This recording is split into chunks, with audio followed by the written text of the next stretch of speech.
Bonjour et bienvenue pour ce nouveau tutoriel sur Cinema 4D. Alors aujourd'hui on continue sur la série des types de connecteurs. Donc on va tout de suite ajouter un connecteur dans la scène. Voilà.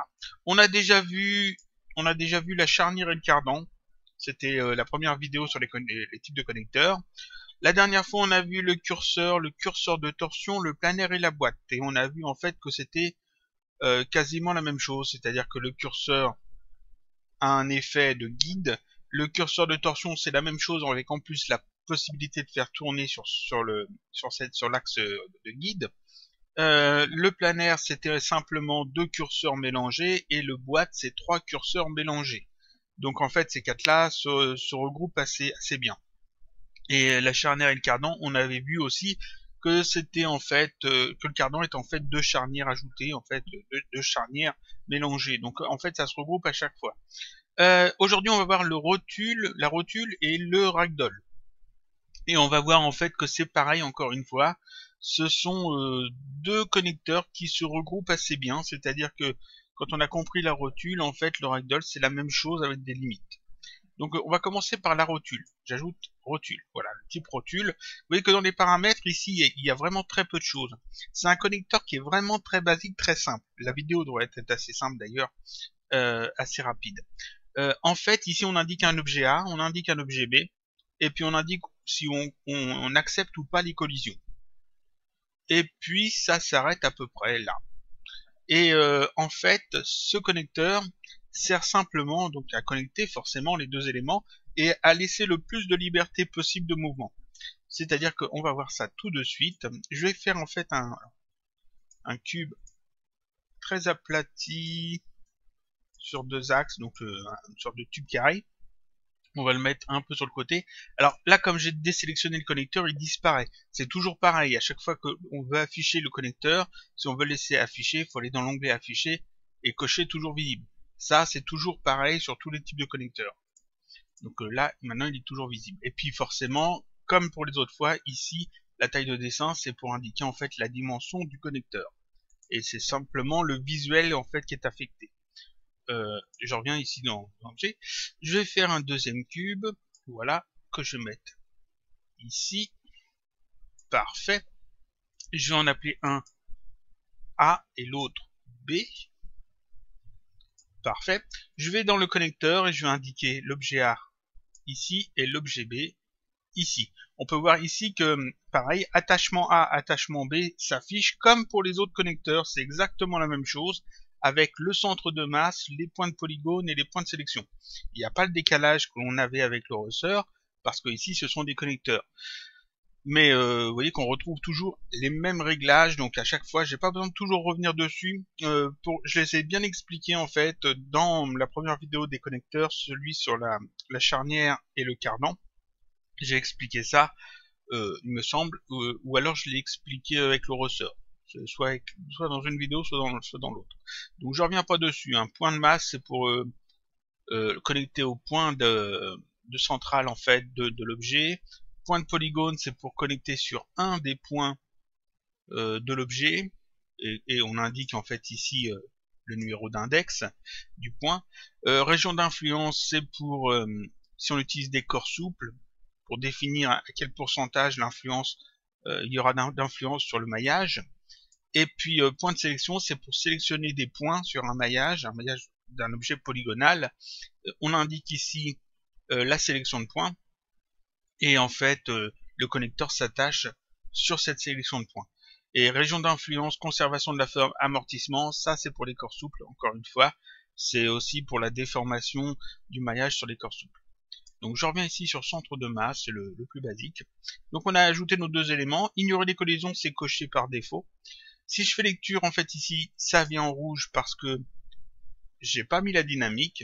Comme pour les autres connecteurs, c'est toujours pareil. On va mettre plus de frames. Voilà.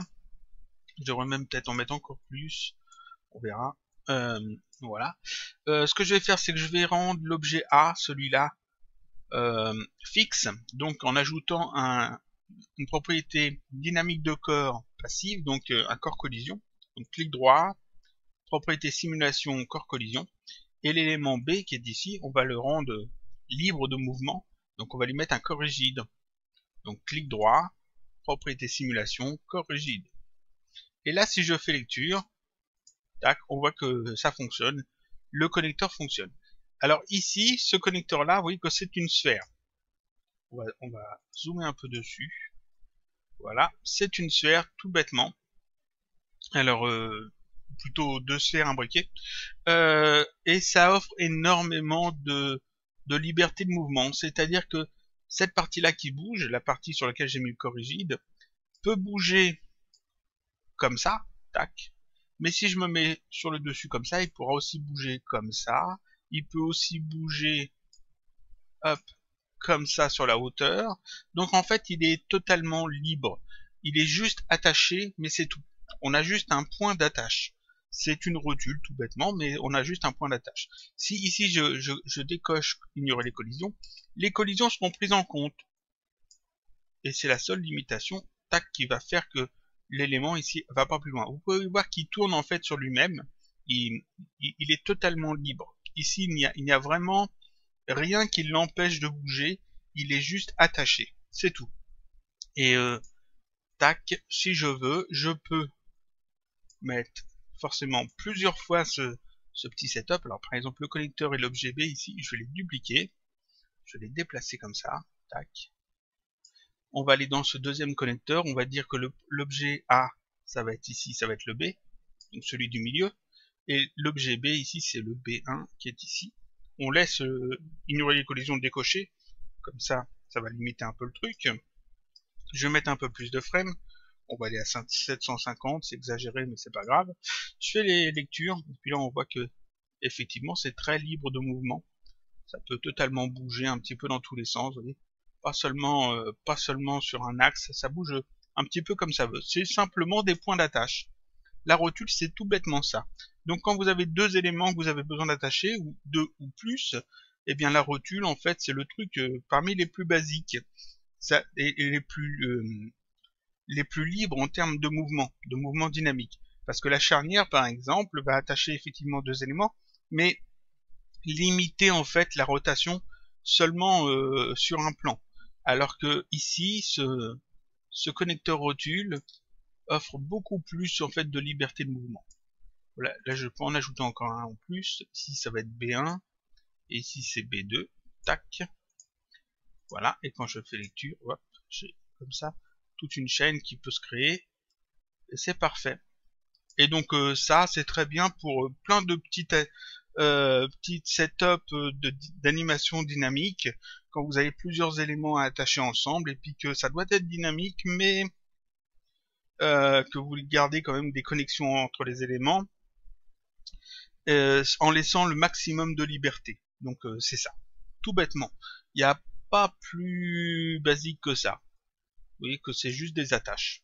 En fait, si, il est encore plus basique, mais avec le ici avec le fixe, mais lui retire un petit peu l'effet dynamique. En fait, c'est plus basique encore comme type, mais on a moins de liberté de mouvement puisque en fait il n'y a plus de mouvement d'ajouter. Donc ça c'est le rotule, tout bête, tout simple, et que ça fonctionne très bien. Je pourrais tout à fait rendre comment je pourrais faire pour montrer un truc sympa avec ça? Non, il faudrait que je voie avec quand on prend les exemples sur l'utilisation de la dynamique en pratique. J'essaierai de trouver des exemples sympas à utiliser. Là, j'ai rien vraiment qui me vient à l'esprit. Je pourrais peut-être ajouter un élément ici en mouvement qui serait un corps collision qui ferait bouger l'ensemble. Non, j'ai pas vraiment d'idée. Mais enfin, vous voyez que comment ça fonctionne, c'est tout basique, il n'y a rien d'autre à dire. Dans les propriétaires, forcément, on retrouve tous ces trucs-là de base, avec l'ignorer les collisions, actif ou pas, etc. Le afficher, c'est toujours pareil dans tous les connecteurs. Et ici, l'onglet cache, pareil, c'est si on a besoin de vider le cache de cette animation-là, de ce connecteur-là particulièrement, ici avec la quantité de mémoire qu'il utilise, quand c'est mis en cache, etc. Donc ça, c'est comme tous les autres connecteurs. Je vais effacer tout ça et on va voir le deuxième. Donc ça c'était la rotule. Connecteur tout basique, tout simple. Je remets un connecteur.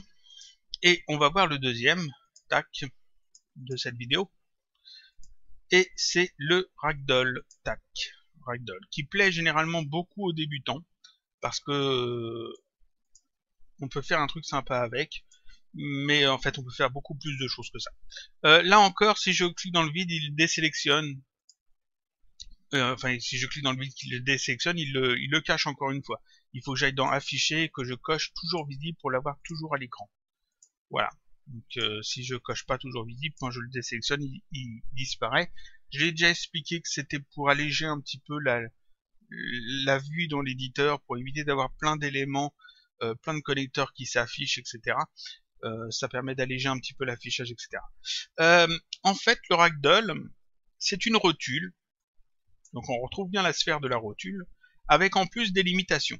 Donc si je vais dans l'objet, ici on voit qu'il y a déjà un petit peu plus de choses. En fait, on indique un objet A, un objet B, de la même façon. Donc on va refaire la même chose, on va refaire un cube que je vais aplatir sur deux axes, afin d'avoir un petit tube carré, voilà, comme ça. Je vais le mettre là, tac. Je vais en faire un double, donc CTRL-clic, déplacer, je relâche. On va mettre le double ici, parfait. Je vais remettre le maillage. Voilà. Alors, on va les organiser bien. Celui-là, on va l'appeler A. Et celui-là, on va l'appeler B. Parfait. Et dans connecteur, ici, je peux indiquer l'objet A, l'objet B. Donc, je recommence. Objet A, c'est celui-là. Et l'objet B, c'est celui-là. Tac. Ici, on a aussi les centres de masse, point de polygone, point de sélection. Comme pour les autres connecteurs, je n'explique pas ça. C'est toujours pareil. Centre de masse, c'est pour l'attacher au centre de l'objet. Point de polygone, c'est pour l'attacher sur un des points du maillage de l'objet. Et point de sélection, c'est pour l'attacher sur une sélection de points que l'on a fait et qu'on a enregistré avec ici enregistrer la sélection en mode point ou par exemple. Ensuite, ici, qu'est-ce qu'on a d'autre? Ici, axe de référence B. L'axe de référence B, bah, c'est l'axe sur lequel ça va tourner. Pour, si je me trompe pas, pour en fait ici la limite angulaire. Je crois que c'est ça. Oui, c'est ça. Ensuite, qu'est-ce que l'on a d'autre? On a ignoré les collisions. Pareil, comme d'habitude, je vais le décocher. On va mettre en place les collisions. Donc en fait, quand ce cube-là va rentrer en collision avec celui-là, il va être stoppé. Mais seulement ici, il ne rentrera pas en collision avec celui-là. Parce que ici, vous voyez qu'il y a un cône en plus. Un cône qu'on ne peut pas louper, qui est assez grand. Et ce cône, en fait, indique la limite de mouvement de cet élément-là. Alors là, si je fais lecture, ça passe en rouge parce que j'ai pas mis la dynamique comme je l'ai fait tout à l'heure. Donc on va mettre la dynamique. L'élément A, on va le rendre encore collision, donc il sera fixe. L'élément B, on va le mettre encore rigide, donc il sera actif, il pourra se déplacer, il pourra tomber. Voilà. Et là, en fait, on va voir tout de suite à quoi sert ce cône. Quand je fais lecture, paf, non seulement le truc ici tombe, mais il s'arrête au niveau du cône. Il s'arrête quand l'axe de ce cube allongé atteint en fait la limite du cône, tout bêtement. Et donc ce cône signifie qu'il y a une limite de mouvement. Ça ne peut pas aller plus par là parce que le cône le stoppe avant. On va mettre plus de frames. Je vais remettre à la frame 0. On va dans le connecteur et ici on peut changer le rayon du cône. Ici il est à 60 degrés, je peux mettre ça plus grand, même carrément comme ça. Au maximum que je peux, c'est 89.9. Quand je fais lecture, tac, ça va jusque là.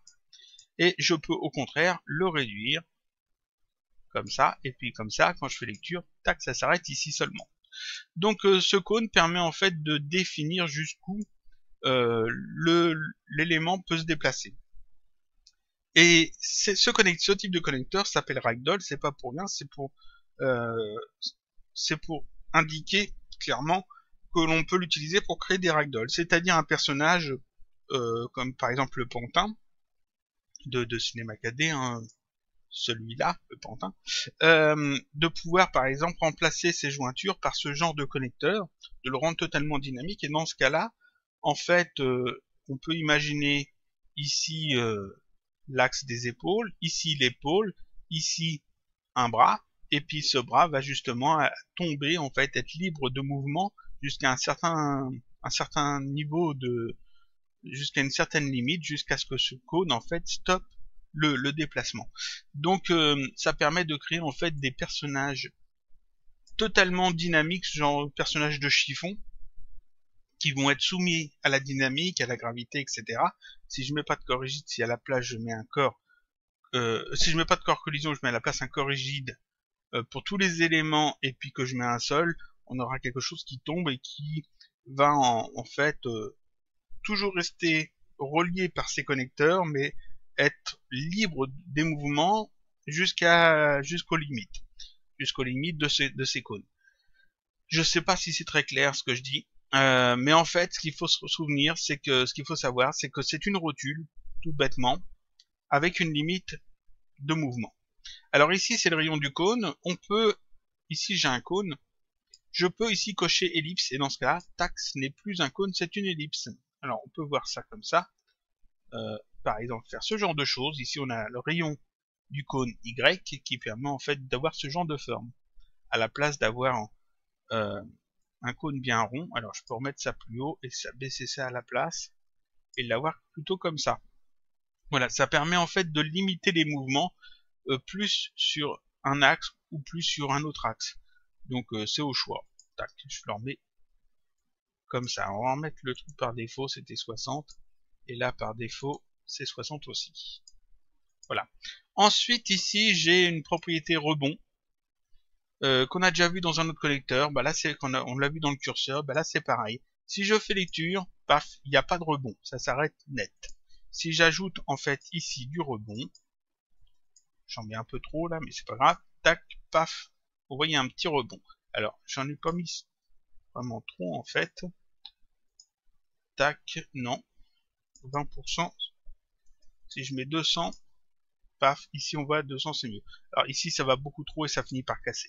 Donc on va essayer de mettre juste 80, essayer de trouver le bon réglage, paf. Il n'y a vraiment pas énormément de rebond, il n'y a pas assez d'élan je pense. Donc on va essayer de faire un truc comme ça. Paf, ici il y a un peu plus d'élan donc ça va. C'est vraiment en fonction du setup en fait. Ici si je fais un truc, un cône qui est tout petit comme ça, quand ça tombe, paf, il n'y a pas vraiment de rebond malgré que j'en ai mis ici parce qu'en fait il n'a pas assez le temps de prendre son élan. Alors que si je mets un cône assez grand comme ça, comme il a plus de déplacement ici à faire, il va prendre plus d'élan, il va rebondir un peu plus. Paf. Donc ça c'est à prendre en compte quand on active ici le rebond, de combien en fait on a de marge justement d'élan, et de mettre ça en conséquence. Donc ici, si je mets 100, ça se verra un petit peu mieux parce que justement c'est un peu plus fort, mais il faut l'agrandir un peu plus, comme ça, tac, pour voir un petit peu de rebond. C'est pas le truc le plus simple à paramétrer, mais bon, l'option est là. Donc je vais remettre ça à 0. Paf.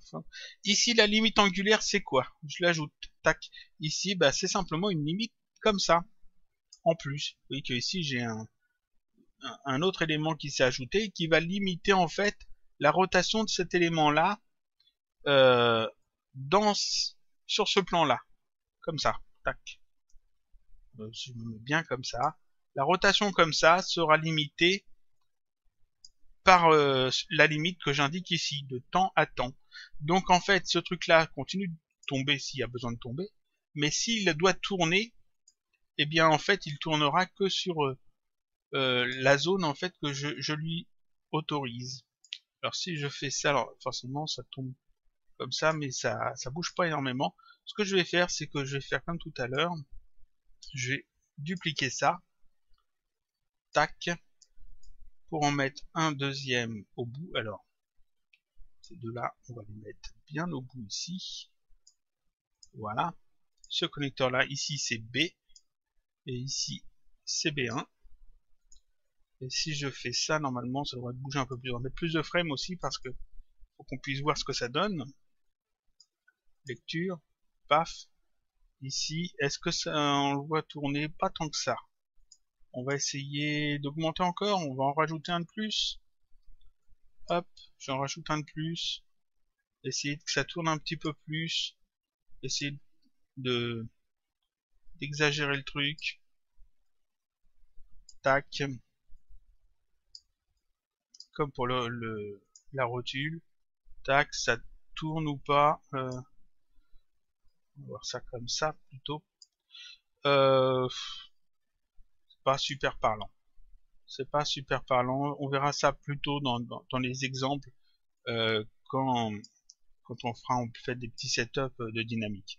Mais ici on voit qu'en fait, on voit clairement que le cône stop en fait le mouvement. Donc la limite fonctionne bien. On peut le modifier hein, ici. Je vais peut-être mettre un cône plus grand ici. Pour celui-là, on va mettre un cône plus petit. Et puis pour le dernier, on va mettre un cône assez large, histoire de voir ce que ça peut donner. Hop, paf, ouais.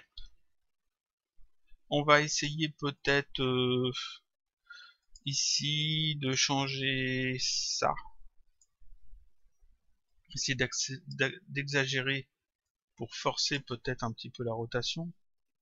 Si je fais un truc comme ça, ah, ça se voit pas, ça sort du truc, comme ça, tac. Non, c'est pas énormément, c'est pas vraiment parlant. Il faudra vraiment qu'on voie ça avec les exemples de dynamique. Mais voilà, donc ici, cet élément supplémentaire ici, limite angulaire, c'est juste pour que les éléments ici, l'élément B à chaque fois, ait en fait une limite quand il tourne en fait sur l'axe Z ici, avec l'axe Z, quand il tourne sur le plan XY. Et puis voilà, et puis ça c'est tout. C'est il n'y a rien d'autre de plus. Ici affiché c'est comme tous les autres connecteurs. Le cache toujours pareil. C'est quand vous avez mis votre dynamique en cache, vous avez ici le nombre de places, la place prise dans la mémoire par ce connecteur là en particulier. Vous pouvez vider le cache de ce connecteur là en particulier. Ensuite tous les autres réglages c'est des choses qu'on a déjà vues.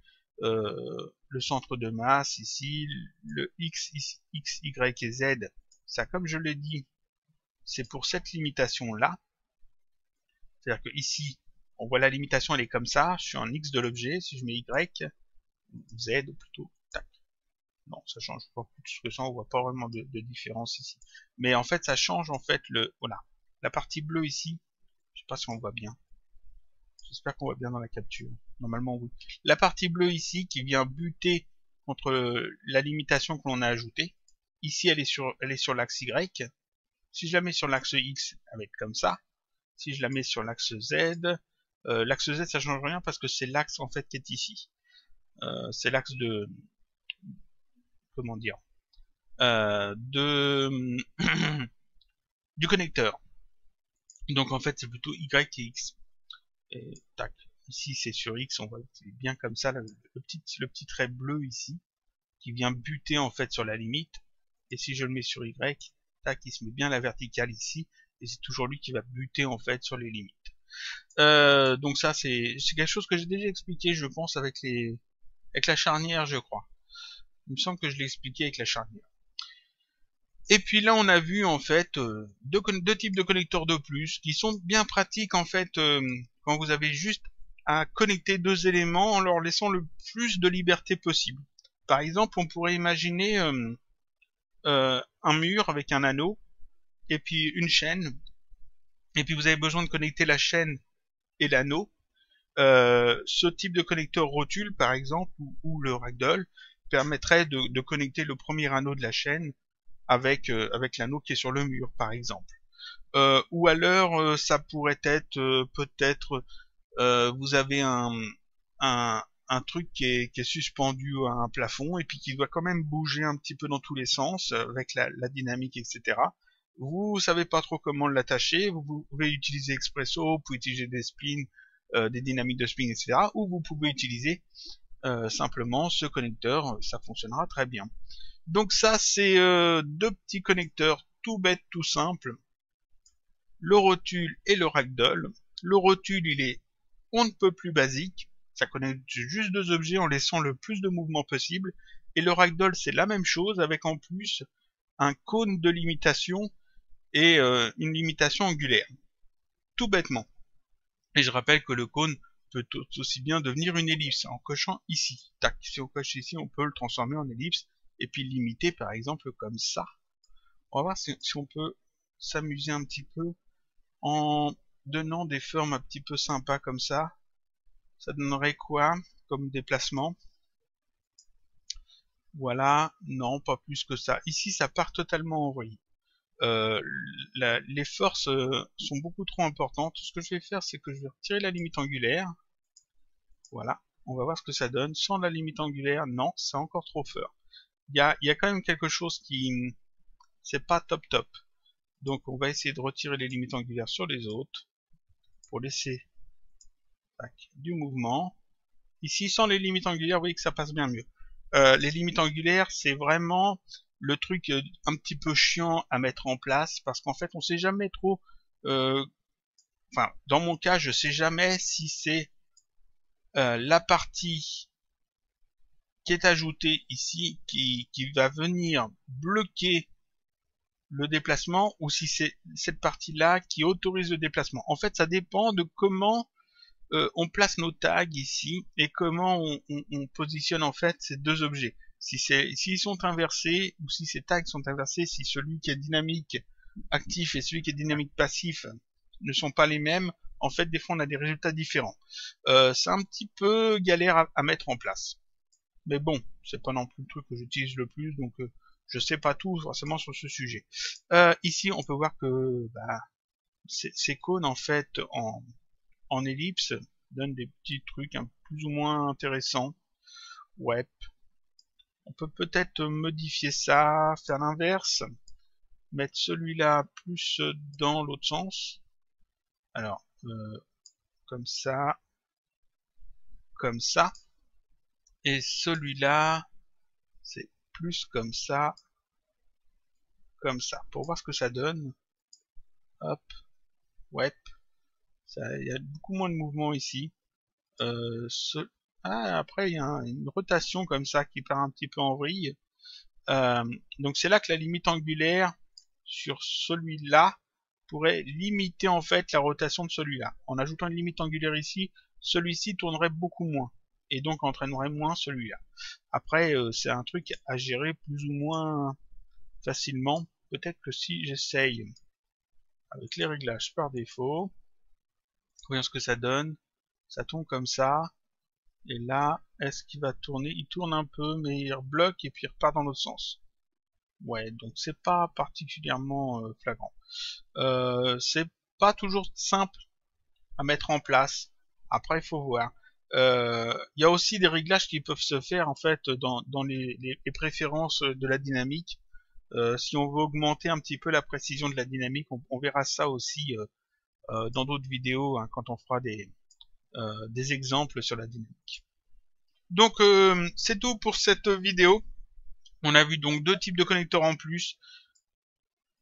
La rotule, très basique, que vous utiliserez assez souvent en fait dans vos setups dynamiques parce qu'en fait, comme j'ai dit, elle est très basique et elle permet énormément de liberté de mouvement. Donc c'est toujours bien d'ajouter ça et puis de laisser en fait le plus de mouvement possible pour les éléments. Je vais leur montrer, je remontrer encore. Si je mets tout cela en rotule, tac, voilà, ça donne ça. Donc c'est le truc tout basique, hein, vraiment le truc le plus simple à utiliser. Ça relie, ça attache simplement deux éléments. Et le ragdoll qui est exactement la même chose, mais avec des limites en plus. Donc c'est un petit peu plus chiant à gérer les limites parce qu'on sait jamais trop comment les ajouter, jusqu'où, est-ce que on le fait bien, etc. Mais dans certains cas, ça va énormément vous aider. Vous n'êtes pas obligé d'utiliser que des rotules ou que des ragdolls. Vous pouvez mélanger les deux. Hein. Par exemple, le premier ici pourrait être une rotule, celui-ci pourrait être une ragdoll, celui-ci une rotule. Donc, avoir un truc dans ce genre, là, forcément, vous pouvez tout à fait mélanger en fait les connecteurs. Ça ne pose aucun problème. Et en fait, hop, vous avez des éléments qui sont très libres, comme ça, et d'autres qui sont limités.